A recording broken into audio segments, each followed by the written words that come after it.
So welcome to my video about how I make my sourdough bread, and I'm going to start from the very beginning, which is the starter. This is the sourdough starter, which is a mixture of flour and water, and I've had this one, which is active starter. It's just come straight from the fridge, and I'm going to show you how to refresh your starter. So this is basically maintenance, starter maintenance. I generally do this about once a week. And it keeps in the fridge and it keeps fine. So what you want to do is you get your starter, and you want to start off by discarding some of that starter. Now the reason you discard is so that you don't have more and too much starter. Okay, the other thing is too, you want the starter to be active, and you want the active to non-active part to be proportional. And so this is basically, I'm looking at baking tomorrow, and right now I'm just refreshing my starter, and I'm expecting this starter to be nice and active by this afternoon or by this evening.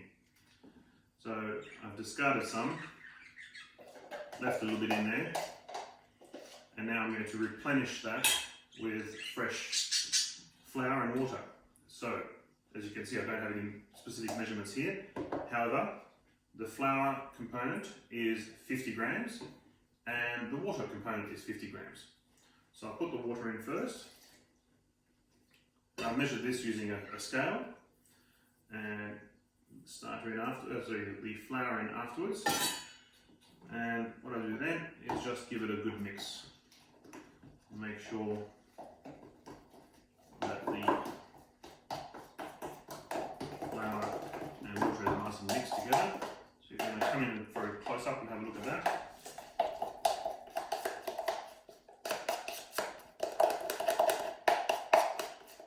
There we go.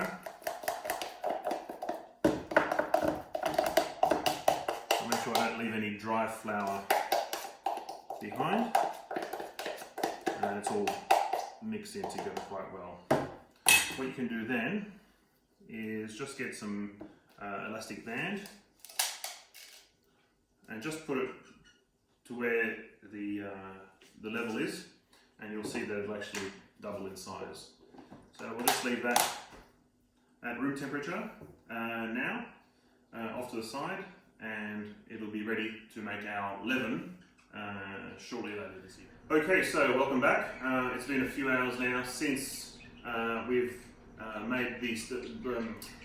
since we've refreshed the starter, and as you can see from where the rubber band is now, it's doubled in size, which means if I wasn't making bread, I'd put this back straight in the fridge. I know that the culture is active and ready to go, so that's fine. But because I am making bread, I'm now going to make my leaven.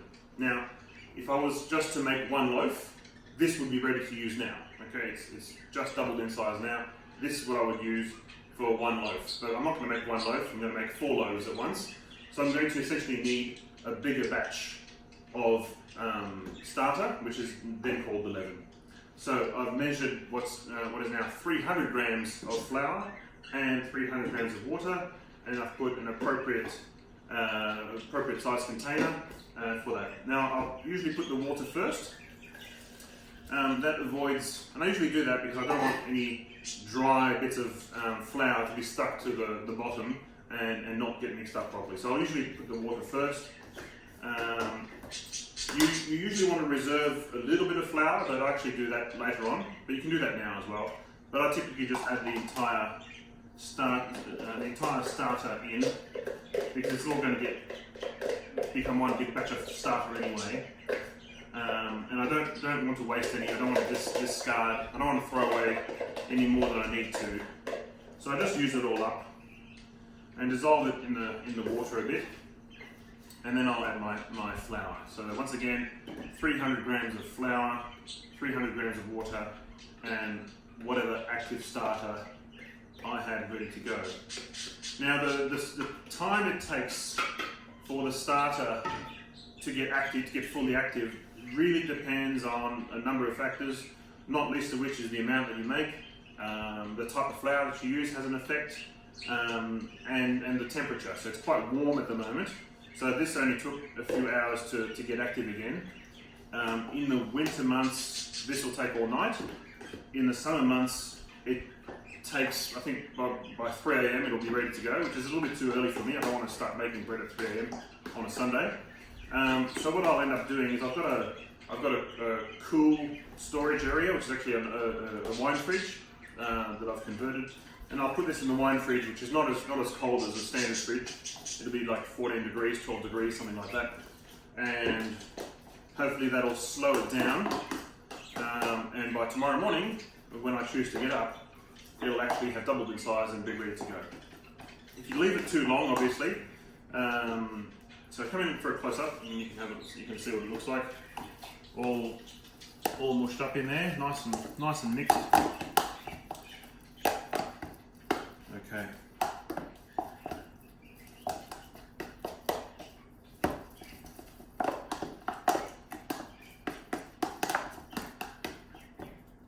There we go. So that's all mixed up. I'll give that a wash. Or if you wanted to leave a little bit in there, you could refresh that and leave that out again, and then you'll have your starter again. But this will do. I'll take a little bit out of that tomorrow to make the next batch of starter to put in the fridge. So what I'll do now is I'll leave that to sit in a cool place, and I'll put a little mark with a pen there, and by tomorrow morning it will have doubled in size, ready to be used for our actual bread. Okay, so it is now Sunday morning, and the leaven, or large batch of starter, has risen. As you can see, it's not quite doubled in size, and this is because overnight I'm not sure exactly what's happened, and I'm never sure exactly what's happened, but anyway, I left it in the cool, and I don't know whether it's risen too much and then flopped down, or it hasn't risen enough. And I suspect that's what's happened. It hasn't quite risen enough yet, which means there's still a bit of activity to go. But that's okay. We'll kick on with it. But this is really what determines, one of the features that determines how well your loaf rises at the end of the cooking process, is how active your starter is. But anyway, let's give it a go and see how this one turns out. There's always a period of experimentation, especially as seasons change and temperature changes. But anyway, so we've got our 600 grams of leaven, which is 300 grams of flour, 300 grams of water with the active yeast in it, so 600 grams. We've got 36 grams of salt. We've got 1500 grams of flour, and we've got 1200 grams of water. Now that works out to a 83% hydration, and I'm not going to go through the mathematics just now. It's fairly easy to look up about baker's percentages and things like that. But this loaf is going to be 83%, or these loaves I should say, are going to be 83% hydrated. If you want to make just one loaf, just divide those numbers by 4. So that's 36 grams, 1500 and 1200 grams. And just add a bit of starter really. Okay, so what I like to do first is I get a big bowl like this, and I found this to be the least messy way of doing things. You can do it, people mix the dough on the bench and things like that, but I found this to be quite nice and not so messy. So I get my salt and I put my salt in, and some people don't add the salt till later. You'll find lots of different recipes, but this is the way I found for me to work quite well. So put my salt in, and then my water, and adding the water now allows the salt to dissolve. So I like to do that in the bowl. It means the salt is uniformly distributed in the water.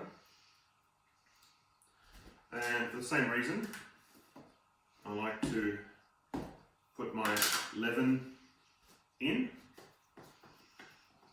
So in it goes.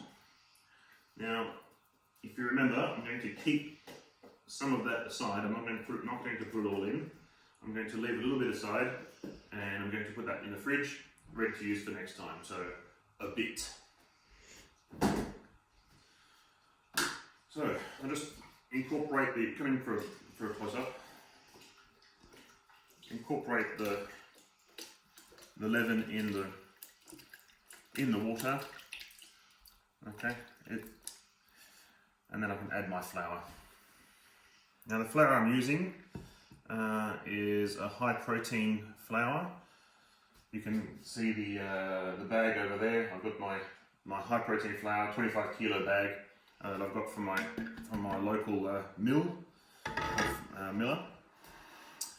And then I've got this nice little dough whisk. You can just use a spoon, but I like to use these little things. And you just mix the flour into the water. And you can see there's no flour going all over the place, which is nice. And you just want to incorporate that as much as you can. So initially, it's going to go through a process called autolyse or autolyse. I'm not quite sure how to pronounce it, to be honest. But it's about letting the flour soak up as much of the water as it can. And what you want initially is what's known as a shaggy mass of dough. You're not looking to develop any gluten strands or bring any strength to the dough. You just want to make sure that the flour and the water are well incorporated. Now you don't have to use one of these whisk things. It's just one of those things that I like to use initially because I've got one and I like the look of it. You can just go straight to your hands or a spoon. Using wet hands means you'll have less sticking to your hand, but let's be honest, it'll stick quite a bit anyway. So you want to get in there and make sure you don't leave any dry bits of flour at the bottom of the bowl.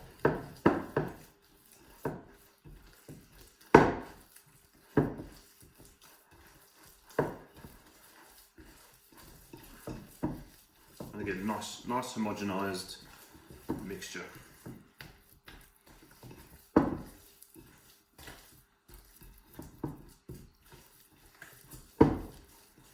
Okay, once you're happy with it, so that you don't lose any of the moisture, scrape your hand off with a scraper.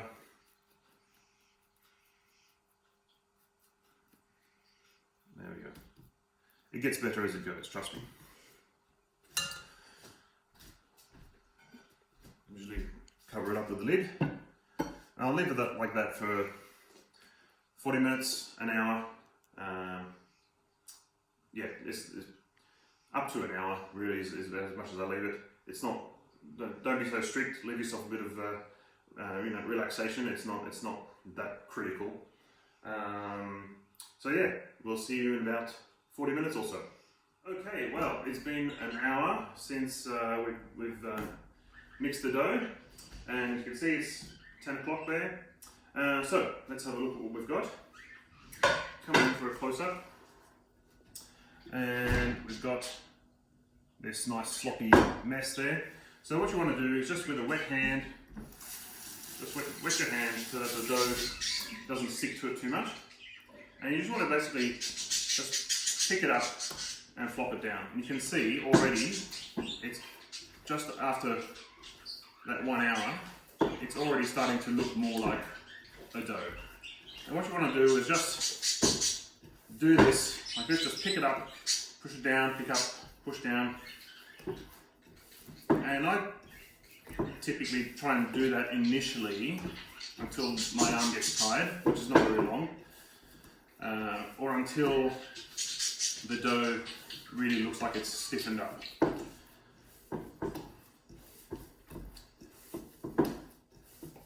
So what you're doing now is actually what's known as a stretch and fold. So you stretch and fold, and that is what develops the gluten strands in the dough. And the gluten strands eventually form a mesh under which air bubbles or carbon dioxide bubbles actually get trapped.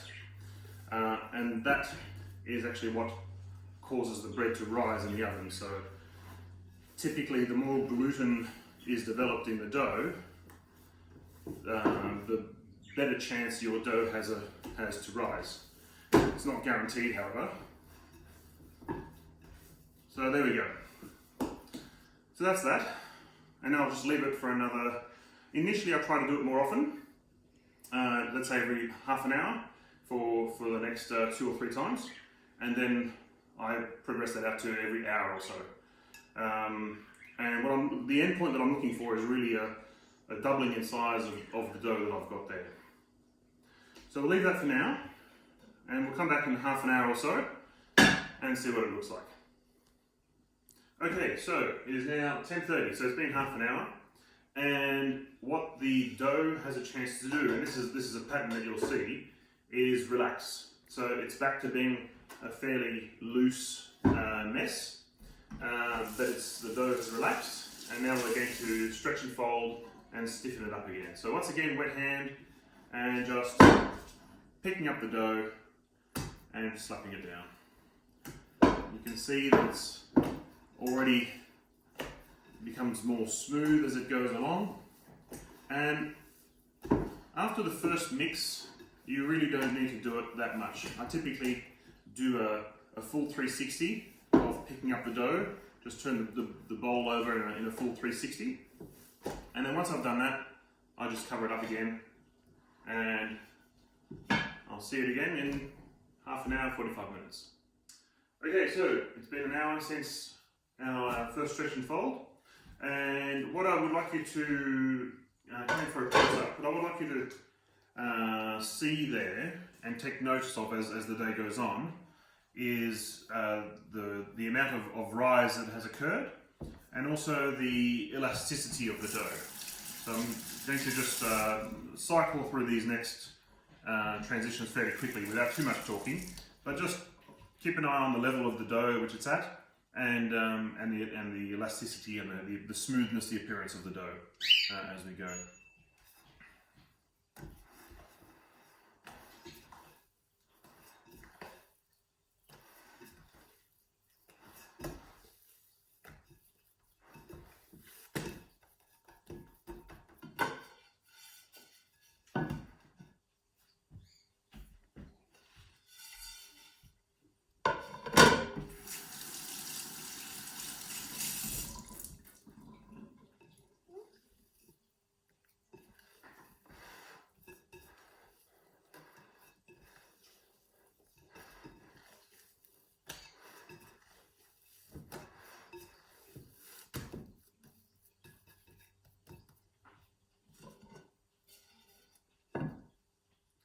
Okay, so just while we wait for that dough to rise, I just want to run you through proving baskets.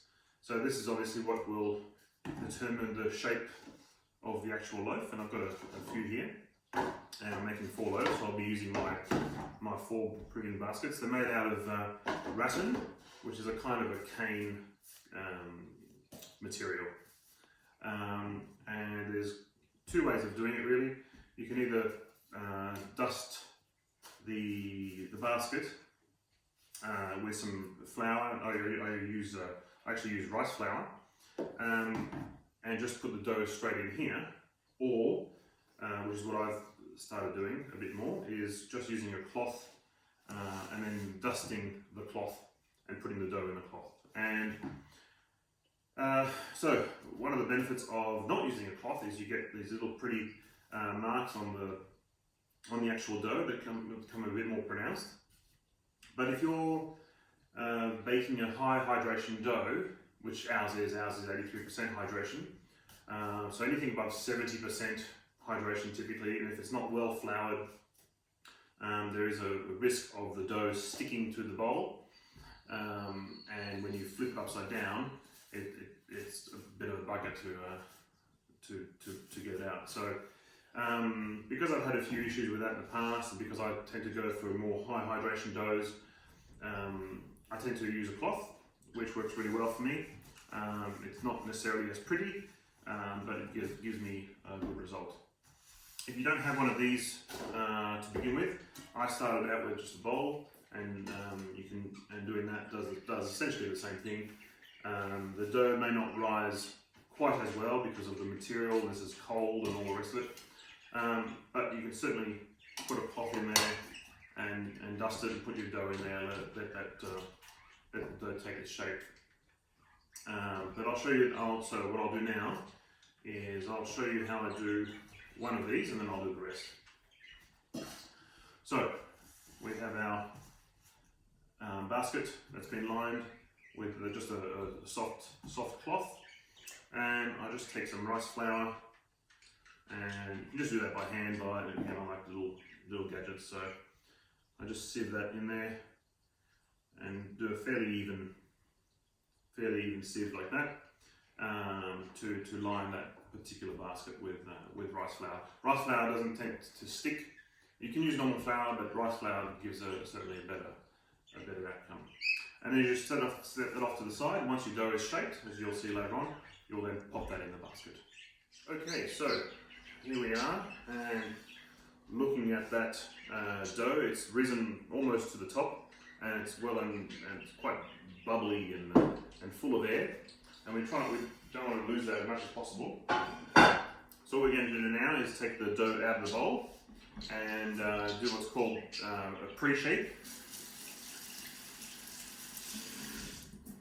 This is the stage before they go into the basket.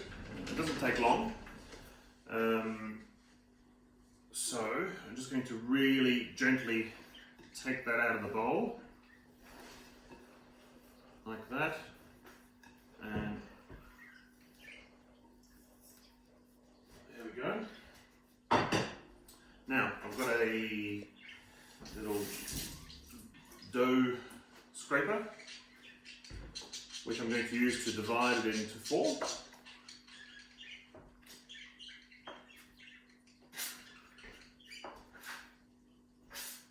So it's thereabouts, it's not exact. Some people might try and be exact about this and weigh it, and that's fine. So I've got 4 sections here, 4 sections of dough, which are going to be my 4 lots of bread. And what I'm going to do is just pre-shape them into just a ball, and then it's going to rest for 15 minutes or so. It's going to be, so that the reason you shape it into a ball is so that when it rests and spreads out and relaxes, it spreads out evenly and not too unevenly. There we go, that's about right, that's fine. Doesn't need to be too much. Wetting the scraper stops it from sticking to the dough. Okay, bench space is paramount for this operation, and as you can see I don't have a lot of bench space here, but that's alright. Okay, so there are the 4 dough balls which are going to sit there and rest, and while they rest for the next 15 minutes or so, they'll have a chance to relax before we can pre-shape them. Before we can shape them to go into the basket. Dough balls have had a chance to rest, and now it's time to shape them and put them in the basket. So basically you want to just get some dusting flour, just some plain flour will do, and just really lightly dust a surface that you're going to shape them on. And if you want to come in for a close-up, and I'll show you how to do this. This is the bit that gets a little bit tricky, I suppose, if anything. But you want to be firm when you're handling your dough. You don't want to be scared. And basically, take it off the bench, flip it upside down, and because the dough has had a chance to relax during the bench rest, you can actually pick it up and stretch it as you shape it. Okay, but you don't want too much flour on the bench, because you do want to use some of that stickiness to your advantage to actually stretch the dough a bit more. So stretching it off to the side, pulling it in like that, stretching, and just folding it in like that. Okay, so that's the kind of shaping that you want to do, and depending on what shape you end up with in the end. So this one is going to go into our round basket. So what I'm going to do is just make it into a tight dough ball by pulling towards me and letting the tension build as you're shaping, and having a fairly tight dough is one of the things that actually helps it rise. So nice and tight, just like that. And I'll just leave it on the counter for a few seconds or so, because you want those bits of dough underneath to start to stick together. And once you've given it a little bit of a rest, not too long, I'll just pick it straight up again and place it upside down gently into the bowl. And that one's done. So, and this is going to be an oval shaped one. So once again, light bit of flour, picking up the ball, placing it upside down,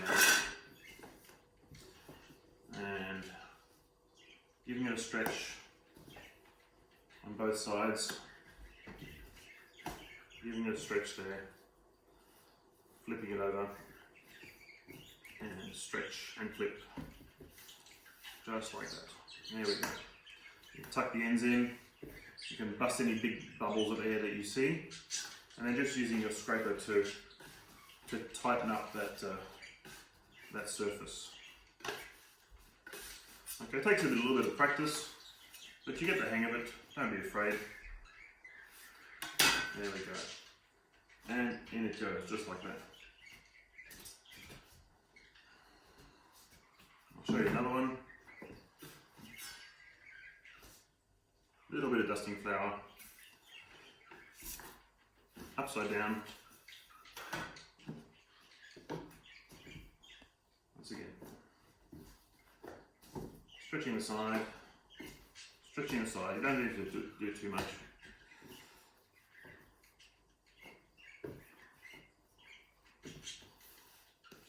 There we go.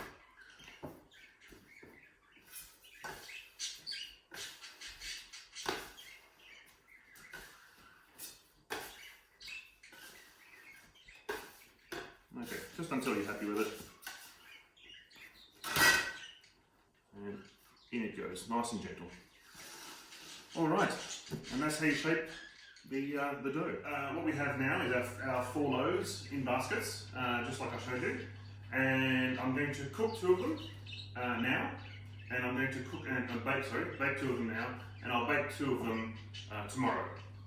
So of importance is to keep the moisture. And to actually now we want to stop the activity of the bacteria, of the yeast. So I've got these plastic bags that I'm going to put 2 of my loaves in, and just to seal them up, and I'll put them in the fridge shortly.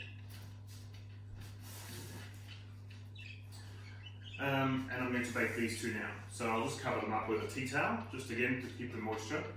And put them in the oven when the oven is up to temperature. So what I've done now is I've turned on my oven. It's at maximum heat at the moment, and it's warming up. And I just wanted to show you some of the tools that I use to bake these loaves. Now obviously the shape of the loaf, you need to choose a container that's appropriate for the shape of the loaf. These are 2 ceramic containers. And they work quite well. I typically use these ones for my longer loaves. And these 2 containers, which are made of cast iron, work exceptionally well for round loaves. So you can use either a cast iron pot like this one, or like a cast iron combo cooker like this one, which I really like using. I typically line these containers with baking paper, just to prevent the loaf from sticking. So what I'm going to do now is put 2 of those containers in the oven to heat up as well, just to keep the heat for the cooking process. You can probably see I've got a cooking stone as well, and that contributes to keeping the oven nice and hot. So it's as hot as it'll go.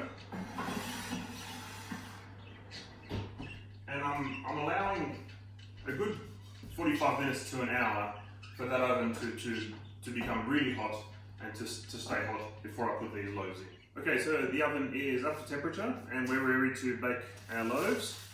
So I've got some baking sheets there, and there are our loaves, which have probably risen a little bit as well.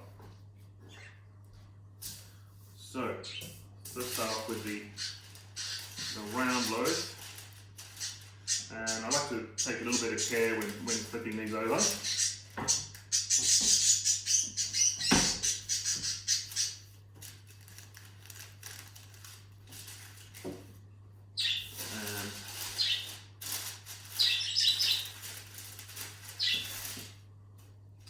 Okay. So now we're going to get our containers. Which are hot.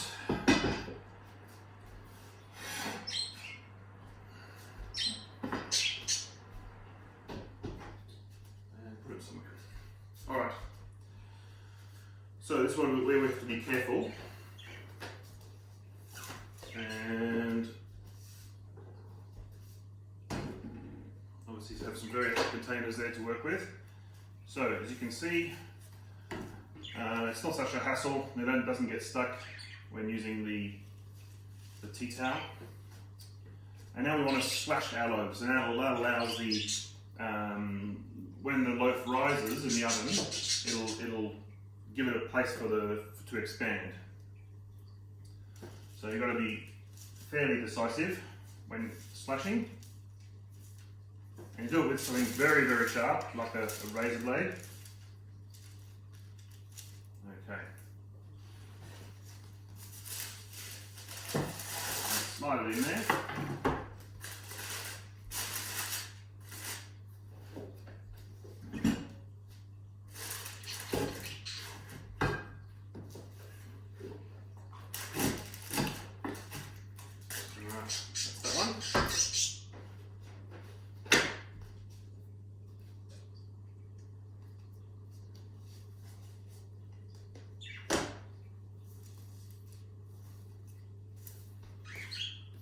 This one I'll just slash along here like this. There we are.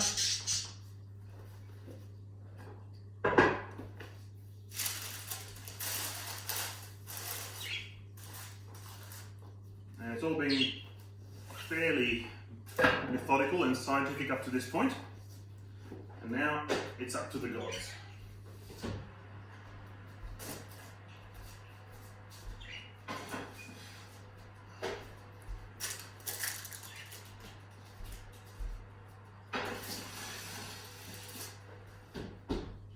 So they're still on maximum heat, and they'll go in for 20 minutes, and then we'll take the lid off, and it'll cook for another half hour. So let's see you again in 20 minutes. Alright, so it's been 20 minutes, so I'll turn down the temperature to 200, and let's see what they look like. Take the lids off. That one's come up quite well. And that one looks lovely as well. So in they go again for another half an hour. It's time to get our bread out of the oven. It's been another half hour, and the process is finished. So come in for a closer look, and you see we have two amazing looking loaves of bread, which are not ready to eat just yet. They actually need to cool down. Now the books will tell you should cool them down for 2 hours, and I think most people who bake at home really can only wait about half an hour or so. But don't forget, these are still cooking on the inside, so if you cut into them too early, the dough will actually be still quite mushy. So you still need to allow the inside to cook a little bit further. Alright, so it's time to cut and reveal the crumb. It's important to have a good knife with nice sharp teeth to cut through that crust. Makes cutting the bread a much more enjoyable experience as well.